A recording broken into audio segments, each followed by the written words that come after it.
Jay Bills from Media Spotlight UK, and I got the debut on the channel with my man Fox the G. What's going on, bro? Bro, I'm chilling. I'm feeling good. I'm just ready to get this fight week underway. I'm excited.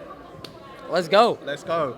I mean, first of all, the first time that I came across you, as in, I think it was Misfits 4, the press conference, I had my chat with Minicon. And what you were doing is I saw the footage back and you were like poking your head out quite a lot. And I was like, who's this guy trying to like, you know what I mean? Yeah. And that was the entertaining part. I think like, forget the interview, it was you popping your head in and stuff like that. So, I mean, getting into this space and everything, like, you know, you've been commentating all the Misfits and everything that's been going on in the scene. Like, what got you passionate to even commentate and be involved in the first place?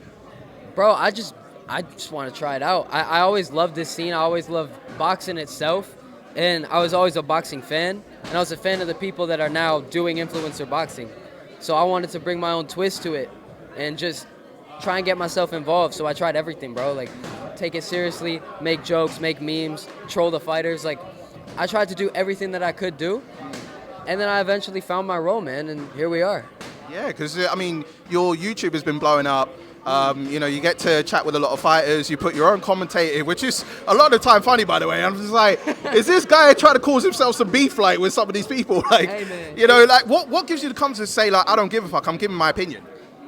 Bro, you got to keep it real with them. Sure. And also, I think that that's, like, a big part of the scene is it's, like, the jokes. Yeah. You make fun of people, and like for me, like that's what's always been special is the memes and like making it funny, or like if someone says something stupid, like make a video about how stupid what they just said was. You know what I mean? Right. Because then at the end of the day, you know, like them saying they beat some rapper that's never boxed and then think they can beat Canelo. Like you got to make fun of them, bro. You got to take a dump on them for that. That's it. You know what I mean? I mean, one thing as well is that I saw your interview with Gideon, and obviously, you know, this whole thing of Gideon saying, like, you know, I wish Fred was here, you know what I mean, and stuff like that. I mean, what's going on? Is there a little bit of friction between you and Fred? Like, could it be a fight potentially? Like, you know, the battle of the commentator interviewers, you know? I mean, people want to see that fight. Right. I understand it, bro. People got to understand me and Fred. Literally, we're sharing a hotel room. Like we're literally boys. So it's a tough one because I have to. I'm not saying the fight won't happen, but it might take me after a couple of fights because when I fight, like all my amateur fights so far, I have to get in a certain zone where I want to annihilate whoever it is. Yeah. You know, I want to just go in there and destroy them. And whenever I'm sparring a friend or I'm working with a friend, it's hard for me to get into that place because I care about them and I know the dangers of boxing and the sport itself. So with Fred, I'd have to take more time, get more experience, and get in the zone of being able to want to hurt him. You know what I mean? Yeah. Because I'm different outside of the ring than I am in the ring. Yeah, and I have to make that connection where I break away when I'm in the ring. And there's no disconnect between the two. There's no like, this is my friend. I have to be in there and like, okay, game's the game, I got to kill him.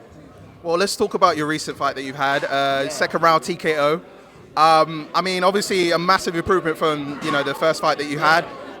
You know, what did you feel was different from your first fight to this fight, and how close are we seeing you now on a Misfits card one day? Misfits card, that's coming soon. We've been trying to work on that. I mean, the only trouble is I'm too young. You know what I mean? Yes. That's literally the only thing. There's no like, you know. There's so when are you 18? September. So after the summer. We come in for everything. I mean, when's the actual date of your birthday? September 21st. So that's just before the IB card. Which is looking possible. If we can lock in an opponent, Evil Hero Stop Ducking, we can make it happen. I mean, that'd be exciting to see. It'd be amazing. And you know, we're trying to find the right opponent. They've offered, bro. I'm not gonna say the name. I don't think I can. But they offered me a dude, and I'm like, bro, too easy. Like, no disrespect. Like, I'm not. I know my limits. Yeah. I'm not being egotistical, but I don't want to take a fight where people are like, bro, like, you're gonna win that. You know what I mean? Like, I don't want people. You want a challenge? I want a challenge. Like, I want to bleed, bro. Like, you know what I mean? I do, bro. You're doing like a Brock Lesnar. Did you watch? Are you a WWE guy? A little bit. Well, Backlash has just happened, and there was Brock Lesnar versus Cody Rhodes, and he busted himself open like blood. So you want that vibe? I want to be that, bro. I'm sitting here with a black eye right now because the plane landed yesterday. Yeah. And I literally got off the plane, jet lagged, haven't slept in literally a full day, no food, no water, no nothing. when we sparred. You know what I mean? We got hard rounds in. So that's the kind of guy I am. And that's why I think I'm going to be able to take over Misfits. And just to touch on a bit, the Kingpin tournament, you know, who have you got for at the moment? Because, I mean, obviously, King Kenny, Whindersson Nunes, and then you got Jarvis and Gibb as well. Like, who are you feeling on that right now? I'm sticking with my guns and saying Gibb. I think Gibb has more experience. I think he's more dangerous than he showed in his last fight against Austin. I don't see anyone being able to beat Gibb right now. Maybe Kenny. It's between Gibb or Kenny for me. I know that a lot of people are. Do you potentially see that as being a final? Yes, 100%. Okay. I think that will be the final. Okay. I think we're going to see King Kenny versus Nissan Gibb as the final. And it's about Kenny's range and Gibb's aggressiveness. Whoever executes their game plan better, they're going to take the dub. And finally, obviously, we're here, Misfits 7. Obviously, you're with your crew as well. Yeah. Who are you most looking forward to seeing in terms of lineup? Because it's stacked. Okay. My future training partner, Salt Poppy. Everyone's saying that, yeah. Yeah, I'll be real. I'm excited for the KSI Fournier fight. Can't wait. I'm excited for Deji versus Swarms, of course. But Salt Poppy versus Anthony Taylor is my main event. I think that this is Salt Poppy's biggest test. I think if he can beat Anthony Taylor, he deserves the KSI fight. He deserves the Jake Paul fight. He deserves it now, but if he doesn't get it, that's unacceptable. You know what I'm saying? This is Anthony Taylor would beat Joe Fournier. So just throw that out there. Do you want to repeat that again? In my opinion, Anthony Taylor would beat Joe Fournier. I'm just saying. You heard it from Fox G yourself. Might be a hot take. I understand, but that's just.